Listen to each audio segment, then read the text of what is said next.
Bismillahirrahmanirrahim. Assalamualaikum warahmatullahi wabarakatuh. Innal hamdalillah nahmaduhu wa nasta'inuhu wa nastaghfiruh wa na'udzu billahi min syururi anfusina wa min sayyiati a'malina. Man yahdihillahu fala mudilla lahu wa may yudlil fala hadiya lahu. Asyhadu an la ilaha illallah wahdahu la syarika lah wa asyhadu anna Muhammadan abduhu wa rasuluhu amma ba'du. Qala Allah tabaraka wa ta'ala ya ayyuhalladzina amanu taqullaha haqqa tuqatih wa la tamutunna illa wa antum muslimun.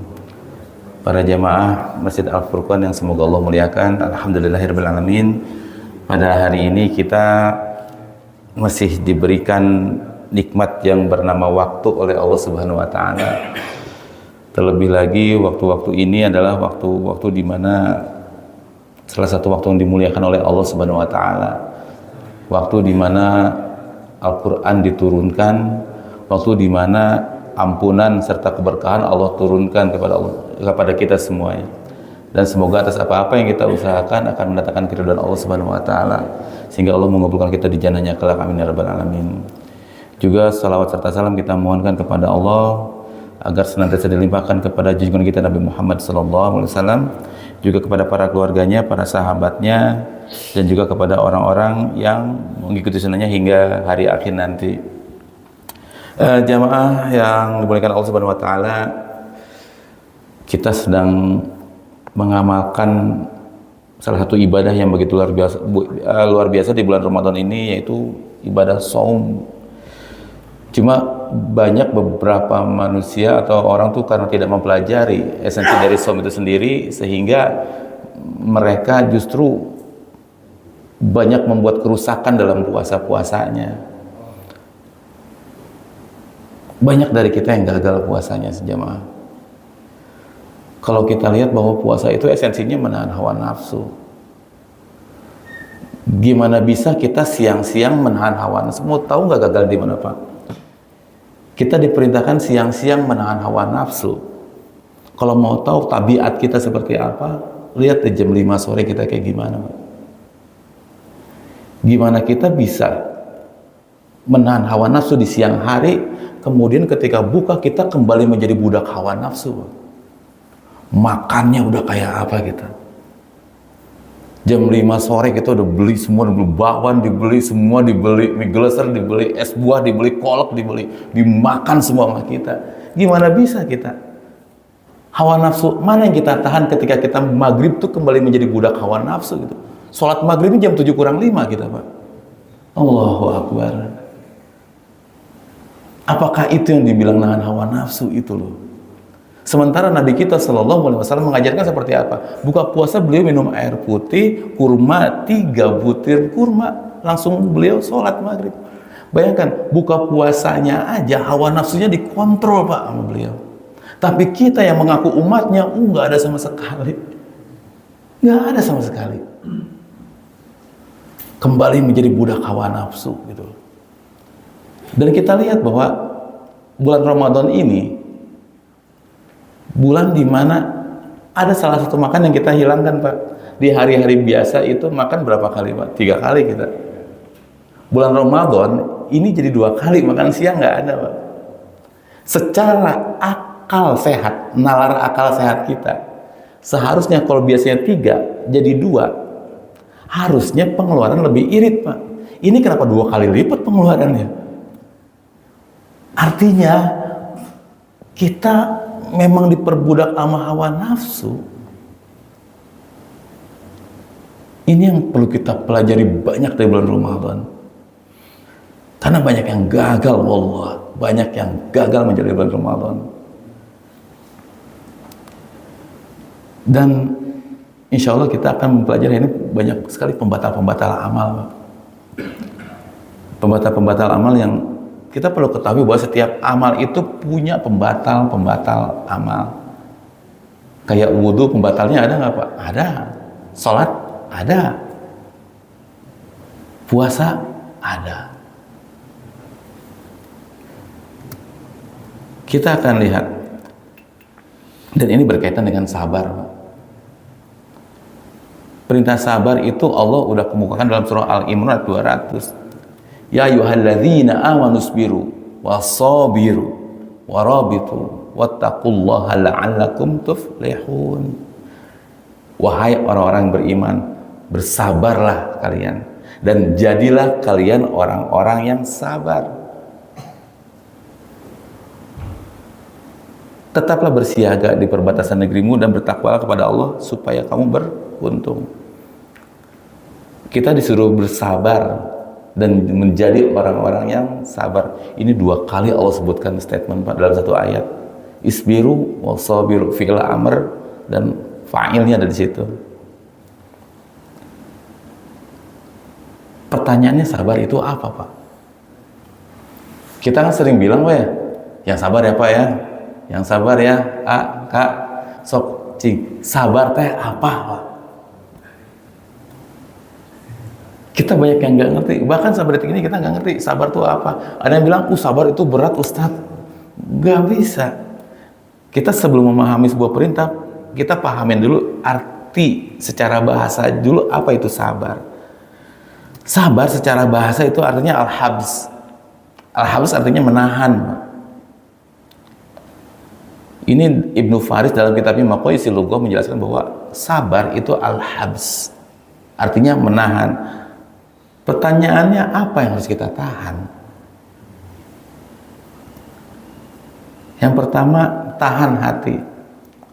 Habsun nafsi anitasakhuti bil maqdur.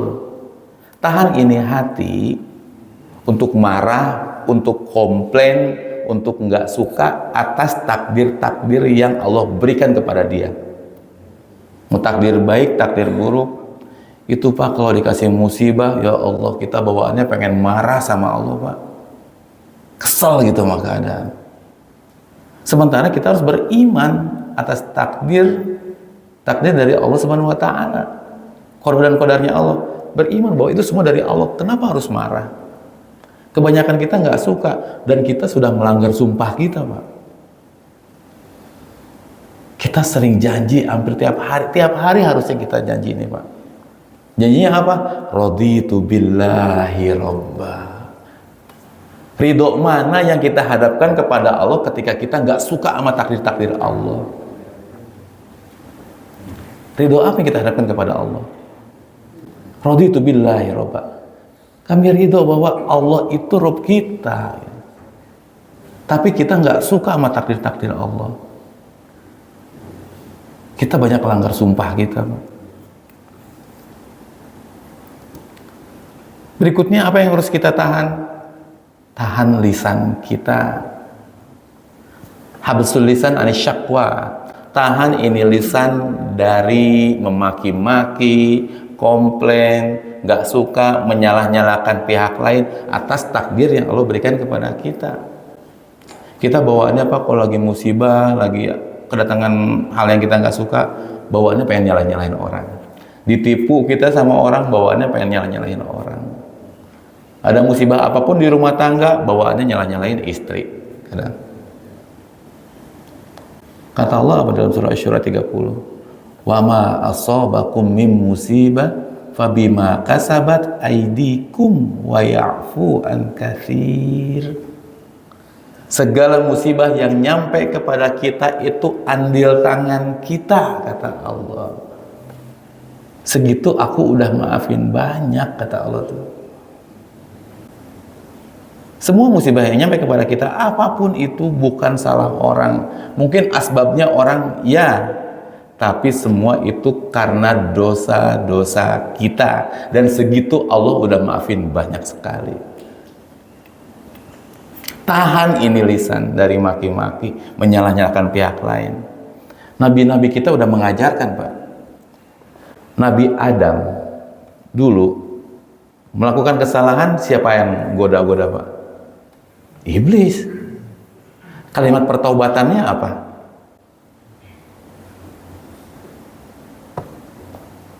Dia minta maaf sama Allah seperti apa?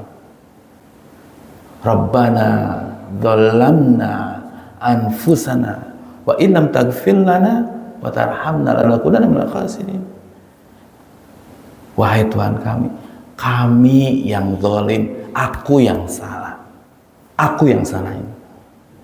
Nggak pernah nyalain, ya Allah gara-gara iblis ya Allah ini teh saya tersesat, nggak pernah.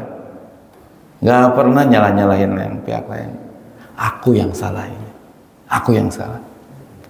Nabi Yunus ditelan ikan paus, kalimat pertobatannya apa?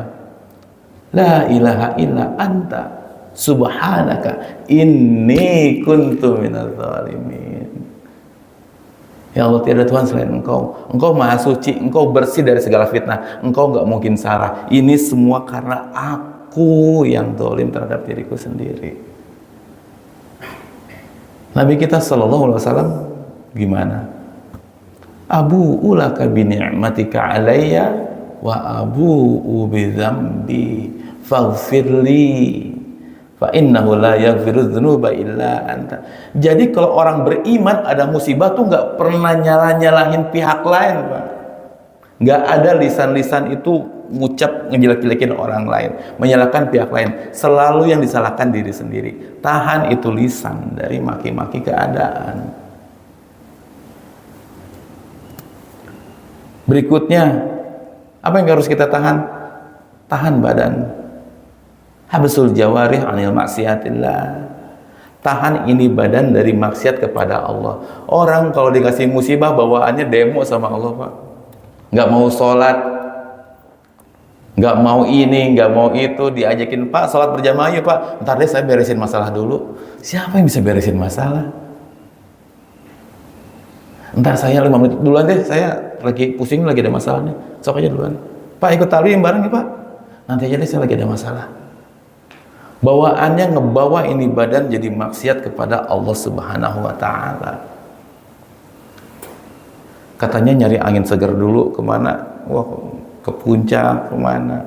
Ke pub, mana minum-minuman homer dan lain-lain. Ya Allah, tidak ada maksiat harusnya ketika ada musibah tuh. Gak boleh ada maksiat kepada Allah. Karena apa? Yang bisa nolong kita dari masalah siapa? Ya Allah Subhanahu wa Ta'ala.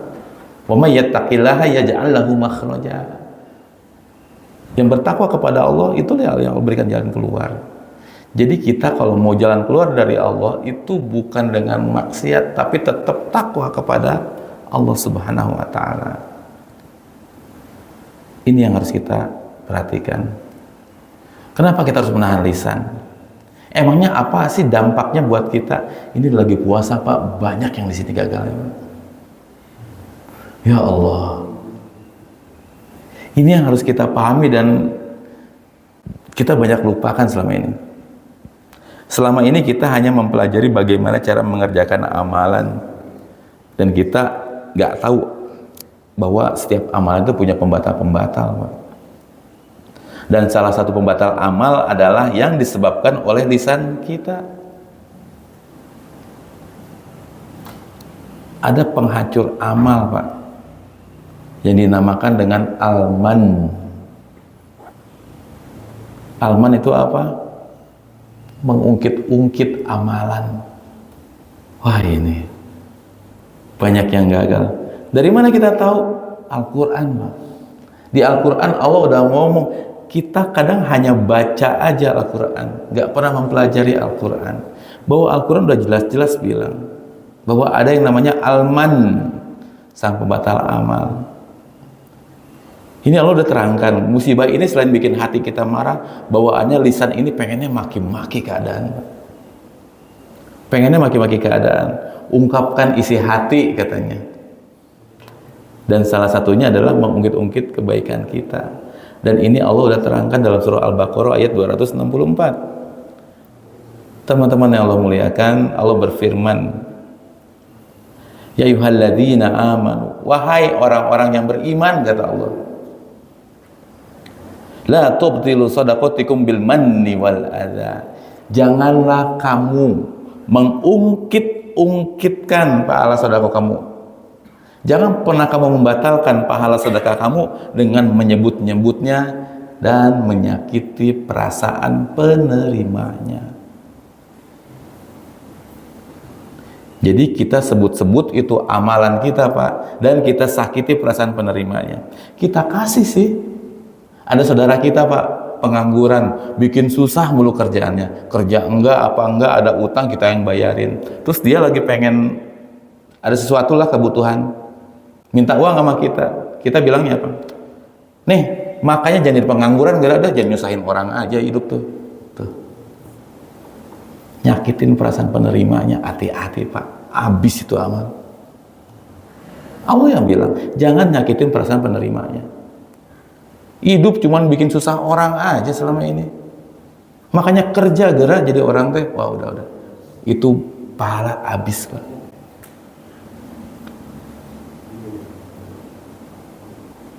Coba deh, kadang kita Pak, udah dikasih sesuatu sama orang, sama saudara kita, atau siapapun itu, udah ketelen Pak sama kita, makanan entah apa, entah uang, udah diketelen sama kita, terus diungkit-ungkit Pak sama yang ngasih, wah itu gimana rasanya ya? Udah kita telan, diungkit-ungkit gimana sih? Gak enak pasti rasanya. Makanya Allah bilang, ya ayyuhalladzina amanu la tubtilu shadaqatikum bil manni wal adza. Khusus untuk orang-orang yang beriman, kata Allah. Yang beriman aja, jangan batalin pahala sedekah kalian dengan mengungkit-ungkitnya atau menyakiti perasaan penerimanya. Apa kelanjutan ayat tersebut? Kalladzi yunfiqu malahu riya'an nas wala yu'minu billahi wal yaumil akhir. Orang-orang seperti itu seperti orang yang menginfakkan hartanya karena ria kepada manusia dan pengen dipuji-puji. Orang yang kerjaannya ngungkit-ngungkit amalan itu sama aja sama orang yang berinfak dengan ria, kata Allah. Sama dengan ria. Kenapa disamakan? Karena sama-sama tidak menginginkan wajah Allah Subhanahu wa taala dan tidak menginginkan akhirat. Akhirnya orang-orang seperti ini ringan banget ngungkit-ngungkit amal. Artinya orang-orang yang suka ngungkit-ngungkit amal itu punya masalah sama niatnya Pak. Ada masalah sama niatnya. Karena apa? Karena orang ikhlas gak akan mungkin melakukan hal tersebut. Gak akan pernah mau. Makanya hati-hati banget buat kita. Mungkin kita udah ngerawat orang tua kita Pak. Kita udah rawat orang tua kita. Atau mungkin kita udah bayarin utang saudara-saudara kita. Atau mungkin kita udah bantuin tetangga-tetangga kita. Atau mungkin kita udah nyumbang masjid begitu banyak.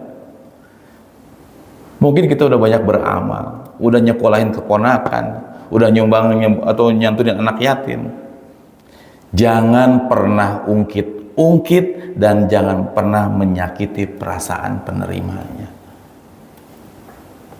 Kita banyak nyumbang masjid, di masjid kita punya ide nggak dianggap. Ah itu masjid, dulu tuh saya yang bangun tuh masjid, habis tuh pahala Pak langsung. Habis itu pahala langsung Pak. Allah yang bilang bukan saya.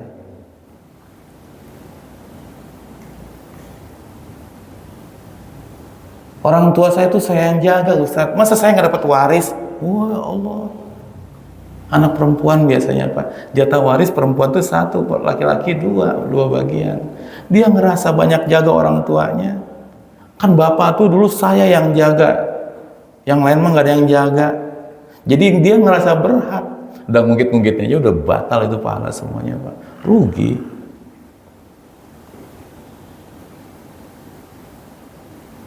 Karena mengungkit-ungkit itu ciri ketidakikhlasan kita dalam beramal. Artinya ada yang nggak beres sama niat kita.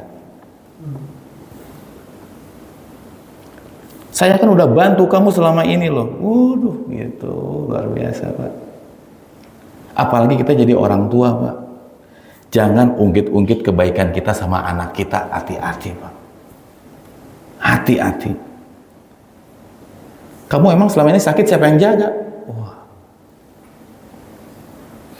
Nanti papa juga yang repot. Yang ngebiayain kamu selama ini siapa? Papa yang biayain. Wah, udah. Itu anak sakit hati Pak digituin Pak. Besok-besok dia sakit nggak akan ngomong sama orang tuanya karena sakit hati, bapaknya ngungkit, ibunya ngungkit. Dia meriang, dia pendam sendiri, dia nggak mau sakit hati sama orang tuanya. Wah, itu udah gagal kita jadi orang tua, Pak.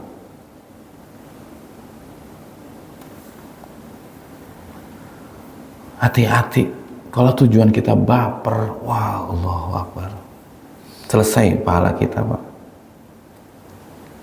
Karena ketika kita ikhlas, Allah akan uji keikhlasan kita. Allah ini akan uji, Pak, kejujuran-kejujuran kita. Dan kita sedang berhadapan dengan surah Al-Ankabut ayat 2. Kata Allah apa? Ahasiban nasu ayyutraku ayyaqulu amanna wa hum la yuftanun. Apakah manusia berpikir, apakah kalian berpikir ketika kalian menyatakan beriman kepada kami lalu kami nggak uji? Apakah kalian nggak berpikir kalau kalian ngomong ikhlas kepada kami nggak akan uji itu? Diuji dulu, bener nggak ikhlas? Untuk apa diuji? Walaqad fatanna alladziina min qablihim fala ya'lamanna Allahu alladziina shadaqu wa la ya'lamanna al-kadzibin. Dan sesungguhnya kami pun udah menguji orang-orang sebelum mereka. Supaya apa? Supaya tahu mana yang jujur, mana yang dusta gitu. Orang ngomong ikhlas, saya mah ikhlas. Allah pengen tahu siapa yang jujur, siapa yang dusta dengan keikhlasannya. Saya mah sabar. Allah pengen tahu siapa yang jujur dengan kesabarannya, siapa yang jujur, siapa yang dusta. Kita menyatakan beriman kepada Allah karena puasa untuk orang beriman doang, Pak. Puasa hanya untuk orang beriman. Allah akan uji puasanya. Jujur atau dusta. Dari mana?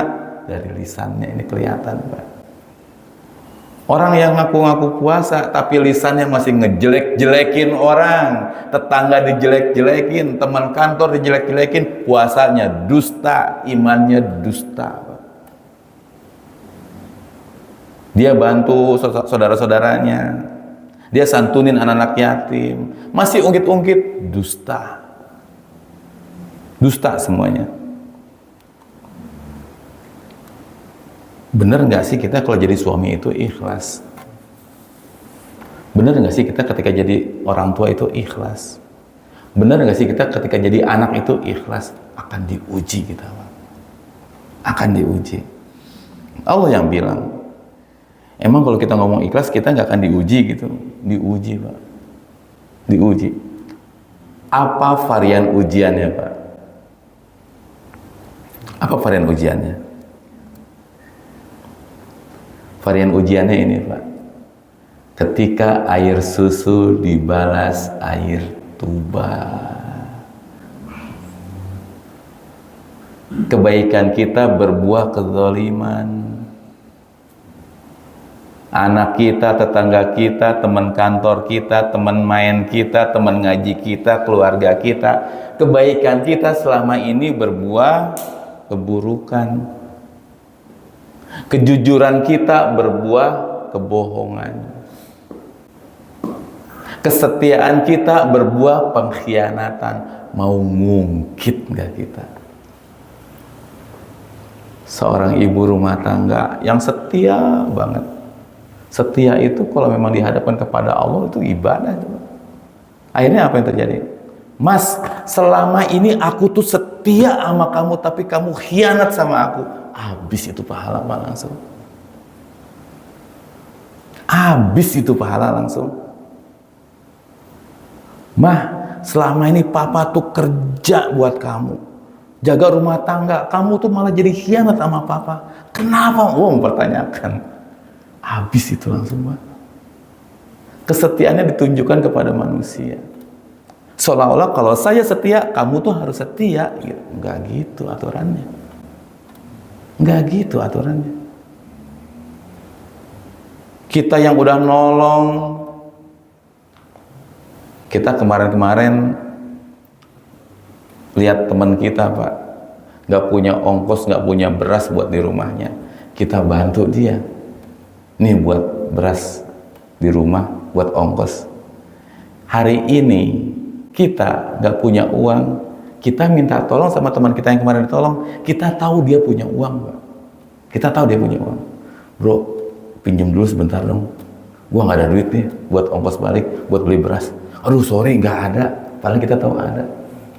Wah, dulu aja lagi susah lu buat tolong lu, gitu. Diungkit-ungkit kita langsung.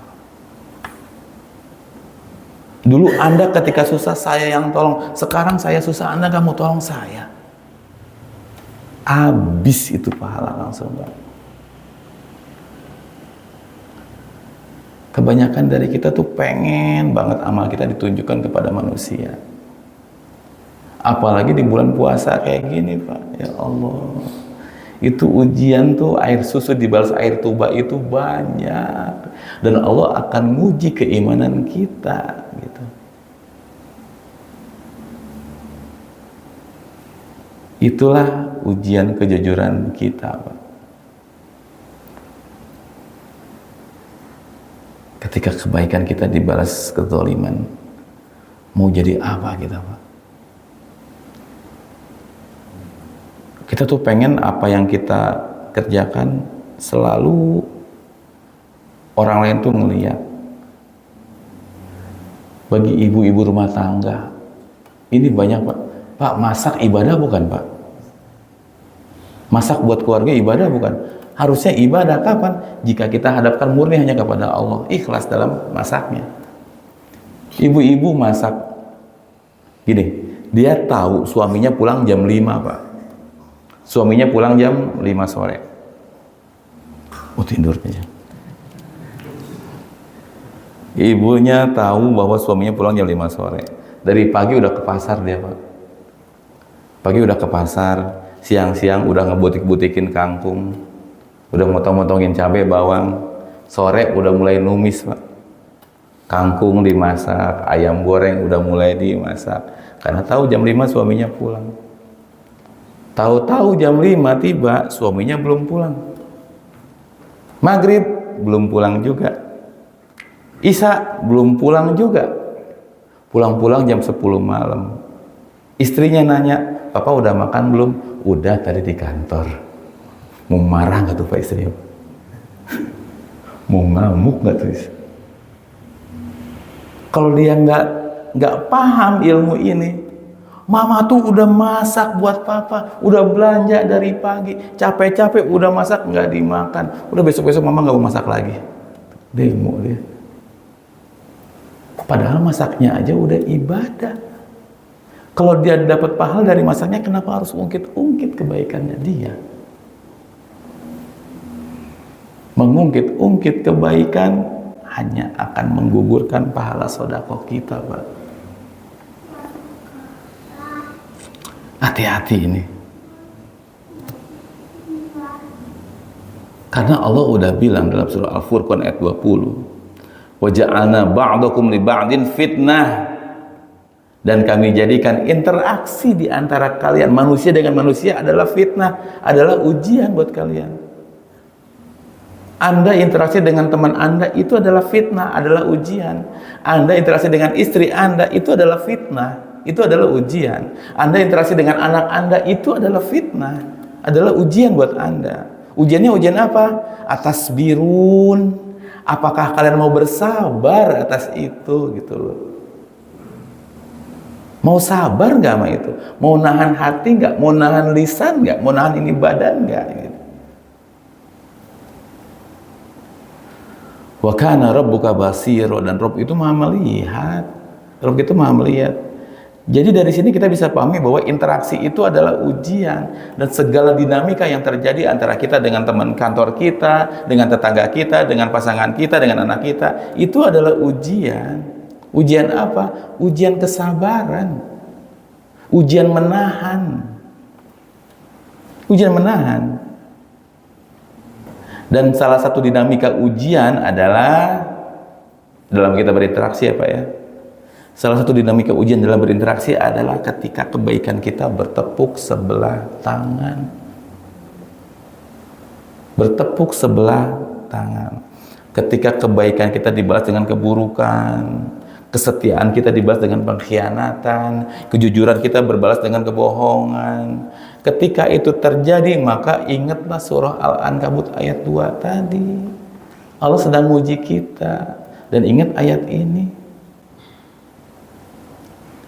Maka nggak heran ketika itu terjadi, bapak-bapak sekalian, salah satu gejolak dalam diri yang diprovokasi oleh syaitan apa? Dan hawa nafsu apa yang diprovokasinya? Ungkit-ungkit. Provokasi syaitan apa? Bagaimana kita mengungkit-ungkit apa yang udah kita kasih. Jadi ketika kebaikan kita dibalas dengan keburukan, maka syaitan akan dorong hawa nafsu kita, coba. Ungkit kebaikan Anda, ungkit. Serang dia, permalukan dia, biar dia tahu diri. Ungkit aja kebaikan Anda kepada dia. Itu yang syaitan akan bakar ke kita, Pak. Oh itu, Pak. Biar dia tahu diri asalnya dari mana dia. Ketika kejujuran dibalas kebohongan, maka syaitan akan provokasi Anda untuk ungkit-ungkit kebaikan Anda. Papa tuh udah baik selama ini sama mama. Wah, terus aja diungkit-ungkit. Ketika kesetiaan kita dibalas dengan pengkhianatan, syaitan akan provokasi hawa nafsu kita, Pak, untuk ungkit-ungkit jasa-jasa Anda. Serang dia pakai pemberian-pemberian Anda. Serang terus, kata syaitan. Biar sadar, biar malu dia, kata syaitan tuh gitu. Karena orang yang kalau diserang kayak gini, perasaannya pasti sakit, Pak. Al-man wal adza. Maka jangan terprovokasi, minta pertolongan Allah. Kita tuh harus sadar bahwa itu adalah interaksi atau ujian interaksi kita dengan manusia-manusia lainnya, ujian kesabaran.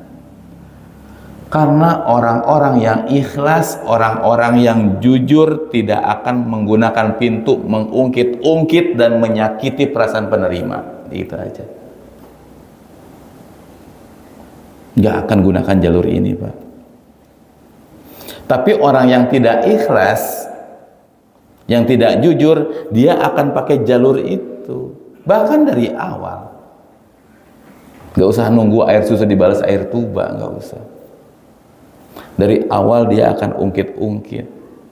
Makanya Allah katakan, ini tuh seperti orang-orang yang berinfak dengan kondisi ria. Dia tuh dianggap tidak beriman sama Allah. Bayangin.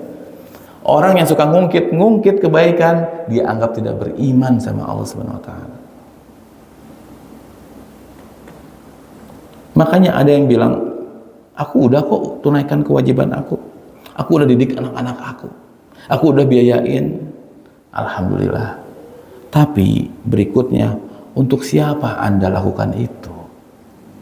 Untuk apa Anda lakukan itu?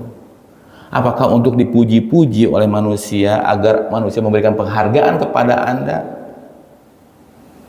Atau memang pengen dapat ridhonya Allah? Karena gini, Pak, banyak sekali orang tua mendidik anak itu bukan untuk anak menjadi kokoh, menjadi hebat, menjadi kuat, enggak. Kita mendidik anak supaya orang-orang lihat kehebatan kita dalam mendidik anak. Itu yang kadang terjadi di tengah-tengah kita. Orang tua pengen nunjukin anak yang berhasil supaya apa? Betapa hebatnya saya mendidik anak-anak saya. Lihat nih anak saya, seperti itu. Dan banyak yang gagal di sini, Pak. Karena ini bukan tentang beramal, Pak. Tapi tentang kenapa kita beramal.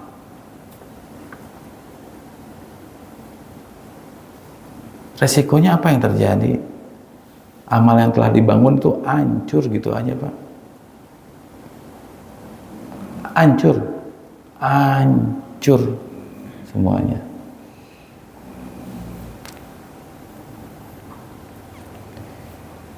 Jadi kita akan kehilangan semua kebaikan-kebaikan kita, Pak. Ketenangan kita hilang. Makanya orang-orang yang suka ngungkit-ngungkit amal, wallah, hatinya nggak pernah tenang, Pak. Dia selalu pengennya dihargai orang terus, pengennya dianggap terus sama manusia.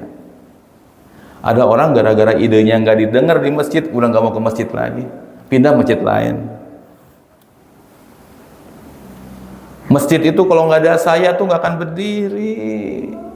Saya dulu yang ini, saya yang dulu yang itu. Wow, udah disebut-sebut terus. Oh, itu orang. Kenapa? Karena hatinya nggak tenang. Hatinya nggak pernah tenang.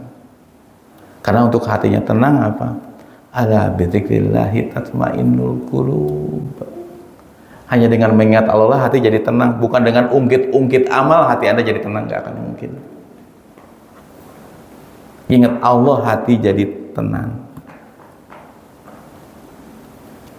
Satu-satunya yang kita dapatkan dari amal kita apa? Yang diungkit-ungkit cuma rasa lelah, tok, capek dalam beramal. Allah sudah terangkan dalam surah Al-Ghasyiyah ayat 1-4, Pak. Hal ataka hadisul Ghasyiyah. Sudah sampaikan berita tentang hari kiamat kepada Anda semuanya. Kenapa? Wujuhu yawma idzin khasyiyah. Wajah-wajah tertunduk putus asa. Kenapa? Amilatun nasibah, mereka beramal dengan sangat lelah katanya. Banyak sekali amalnya. Apa yang terjadi dengan amalnya? Tasla naron hamiyah. Mereka dimasukkan ke dalam api neraka yang sangat panas. Amal banyak masuk neraka, gimana coba Pak? Amal banyak masuk neraka kata Allah. Kenapa? Mulut nggak bisa dijaga Pak. Lisan nggak bisa dijaga. Hati-hati.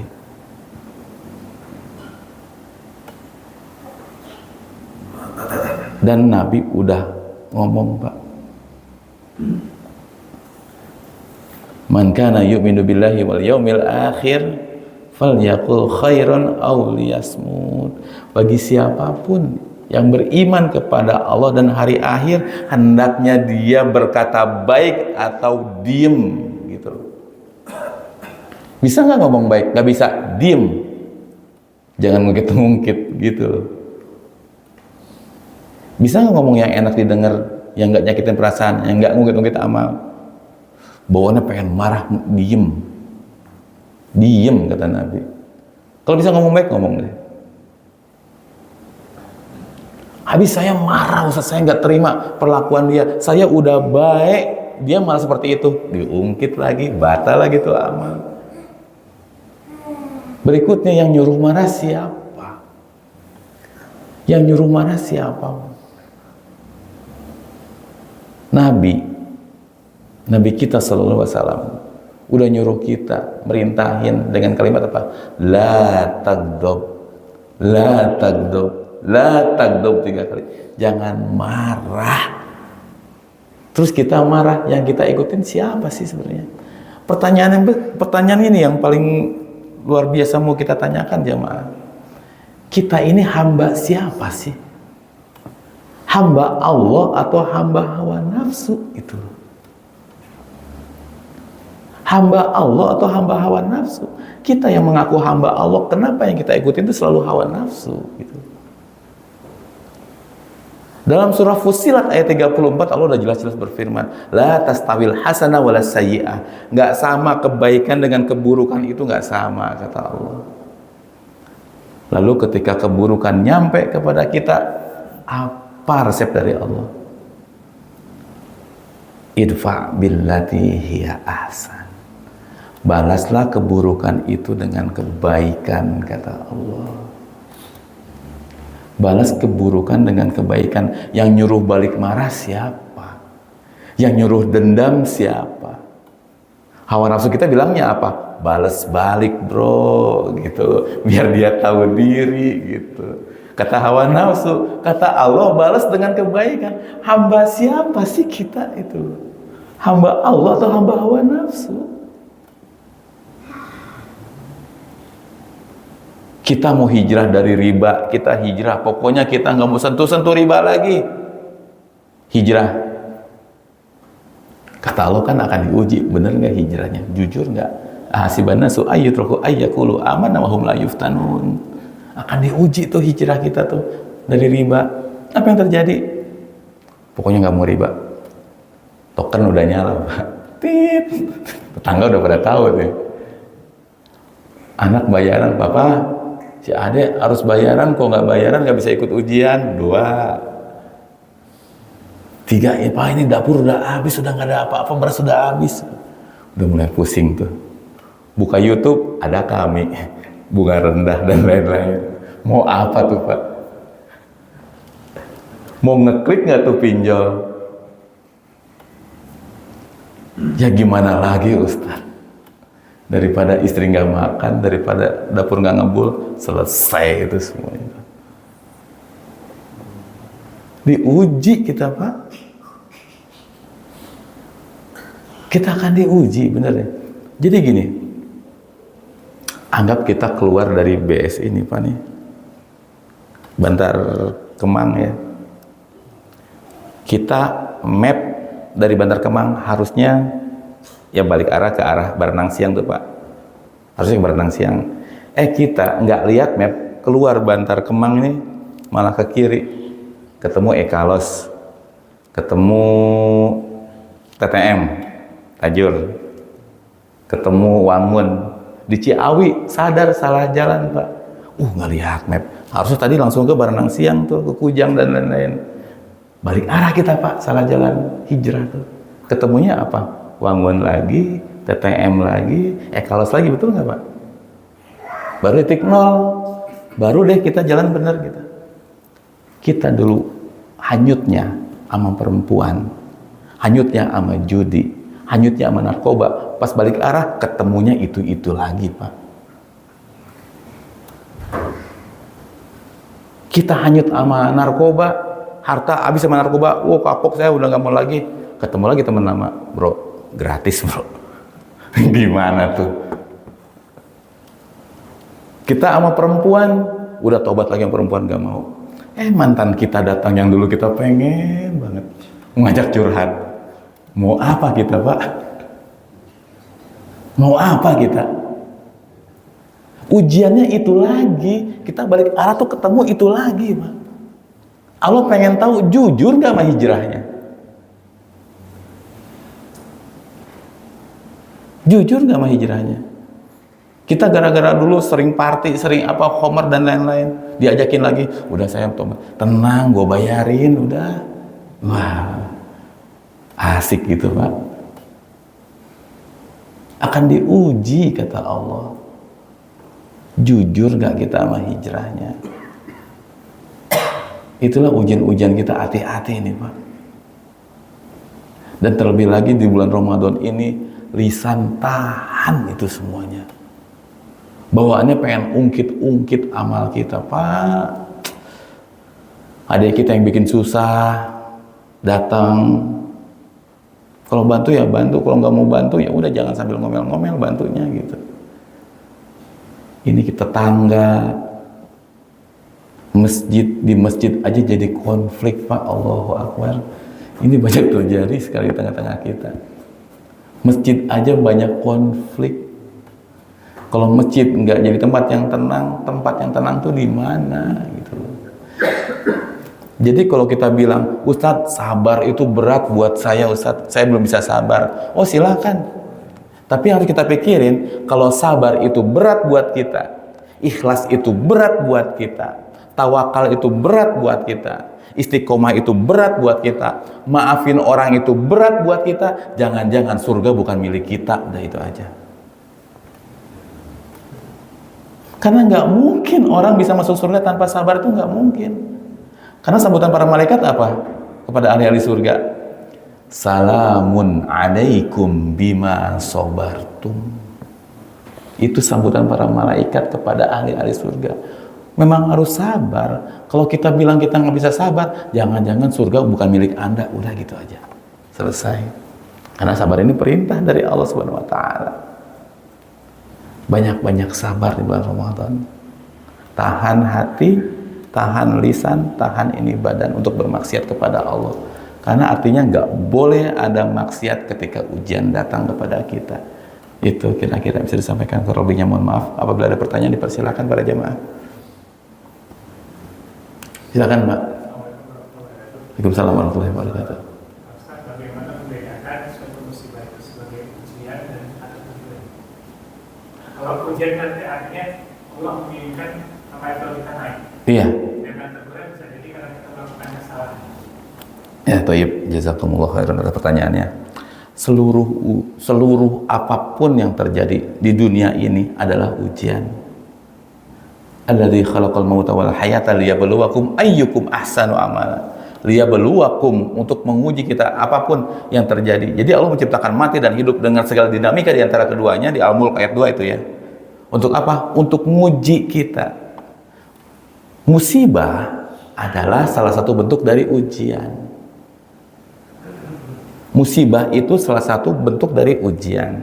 Rezeki pun salah satu bentuk dari ujian. Seluruhnya ujian, tapi musibah adalah partikel dari ujian tersebut gitu Pak. Jadi musibah itu adalah bagian dari ujian. Ujiannya berupa kesenangan, kesedihan, dan lain-lain. Musibah adalah bagian dari ujian tersebut. Di dunia seluruhnya adalah ujian. Jadi nggak ada yang bisa ujian, musibah, nggak. Musibah bagian dari ujian tersebut. Seluruhnya adalah ujian. Baik itu kesenangan, kebahagiaan, dan lain-lain, itu adalah ujian. Seperti itu kira-kira. Wallahu ta'ala a'lam bishawab. Jadi bukan masalah ujian yang musibah yang nyampe kepada kita. Apapun ujian, artinya apapun yang terjadi, mau musibah, mau kenikmatan, yang Allah pengen lihat dari kita adalah jawaban ketika menerima itu. Ketika diberikan nikmat, apa jawaban kita? Bersyukur atau kufur? Ketika kita diberikan musibah, kita benar-benar minta tolong sama Allah, tetap sabar, atau memang kita maksiat justru sama Allah? Yang Allah pengen jawaban kita itu.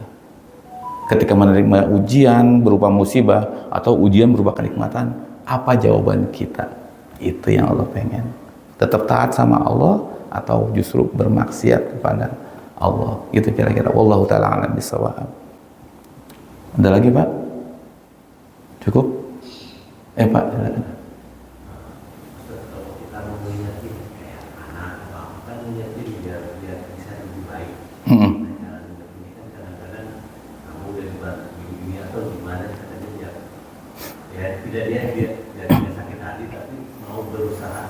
Ya, Thayyib. Ya, ini pun Nabi pun pernah melakukan hal ini Pak kepada para sahabat waktu perang Hunain atau apa ya, afwan saya lupa. Itu para sahabat iri Pak. Para sahabat iri dengan orang-orang yang baru masuk Islam. Ada orang baru masuk Islam ikut perang. Dia bilang ke Nabi, "Ya Rasulullah, saya pengen kambing itu. Ada di gunung, ada kambing banyak Pak, segunung itu kambingnya." "Ambil," kata Nabi. Dia ambil. "Terus saya pengen hartanya, saya pengen banyak." Ambil. Pokoknya dimanjain banget yang baru masuk Islam. Para sahabat senior pundung bahasanya. Kok yang baru dapat banyak, kok kita enggak gitu. Dia agak marah agak-agak kecewa sama Nabi. Nabi ngungkit. Kamu mau marah sama hal gituan, sementara kamu udah nggak dapatin Allah dan Rasulnya, digituin. Nangis langsung tuh para sahabat tuh. Kamu masih kalian udah senior, udah lama banget masuk Islam, udah ngedapetin Allah dan Rasulnya, masih ngeributin hal receh begitu, katanya.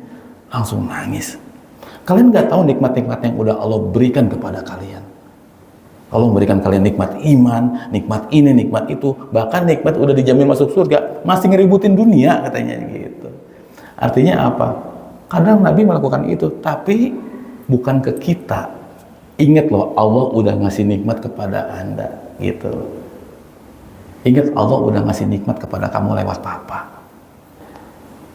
Jadi bukan kita yang ditonjolkan, tapi Allah yang ditonjolkan. Karena ini akan menghasilkan hal yang berbeda nantinya. Kalau papa, ingat papa udah gini, seolah-olah tuh anak-anak jadinya pengen biar menghormatin kita gitu. Karena gini Pak, kita sepakat semuanya, untuk anak bisa berbakti kepada orang tua, itu harus dibesarkan oleh agama, betul nggak sih Pak?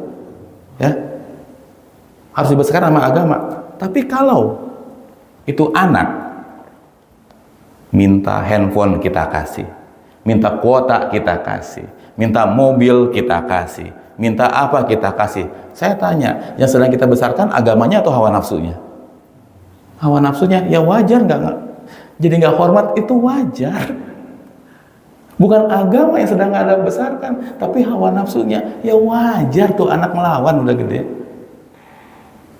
Karena anak yang tahu agama gak usah diminta, Pak.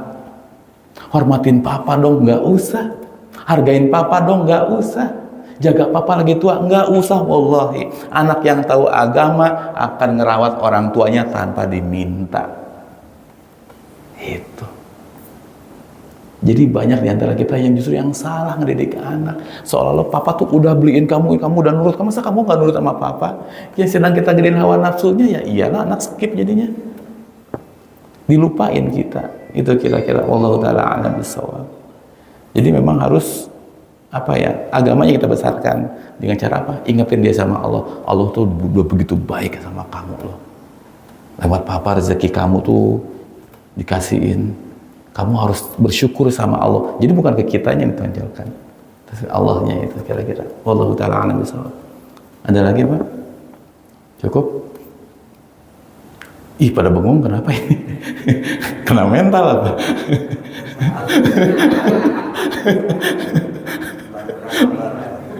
Sehat kan tapi ya? Aduh, ini kumaha ya, banyak yang gagal.